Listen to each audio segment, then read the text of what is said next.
We know that people have lost their jobs or are losing their jobs. We know that contracts that have been committed to are being clawed back.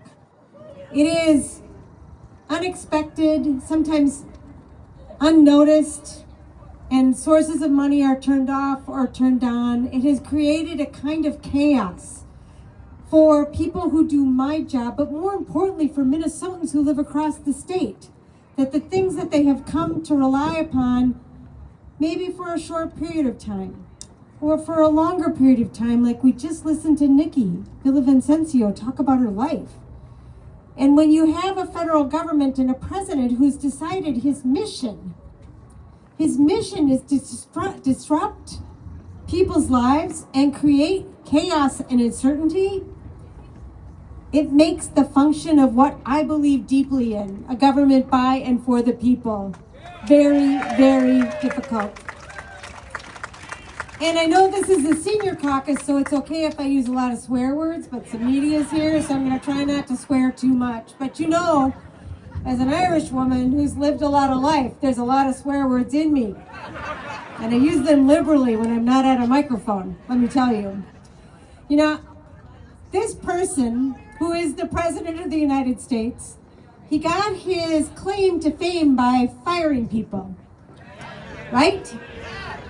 And he is known to bankrupt things. He's bankrupted a lot of companies before he ever became the President of the United States.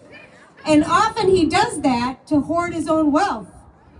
He was born with a golden fork in his mouth, and he's using that golden fork now to shovel the resources of our country that are meant for us into the pockets of the very wealthy, with tax cuts that come at the expense, and you've seen that resolution coming from Congress, $880 billion that the Republicans who represent Minnesota, they voted for it, $880 billion.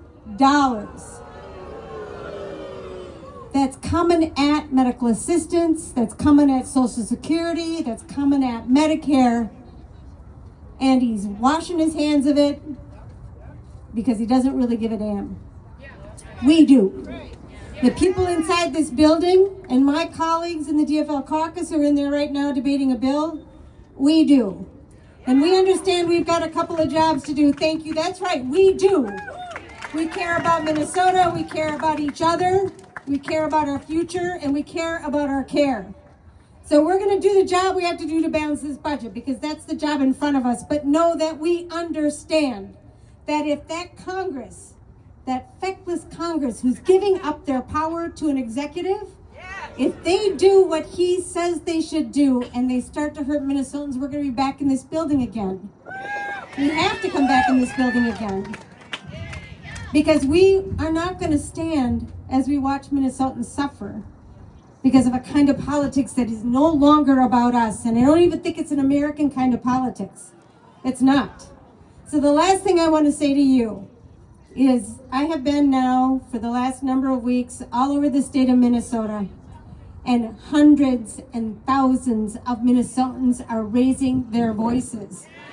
They are, just like you are, in rallies and town halls and town gatherings, because we are the antidote to what is happening in Washington, D.C. And they may not feel worried about what we're doing, what you're doing, but they should. Because the power of our government rests with us.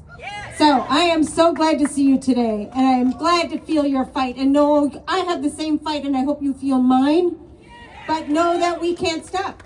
We won't stop. We can't stop. We've got to keep going, because the work we're doing together, inside and especially out here, is the work of the next generation of our democracy and the government by and for the people. Thank you so much for giving a damn. Thank you so much for being here. Let's keep up the fight. I'll see you soon. I believe in us.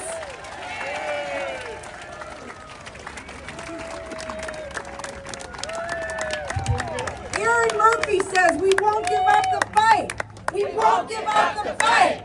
We won't give up the fight. Come on, you guys.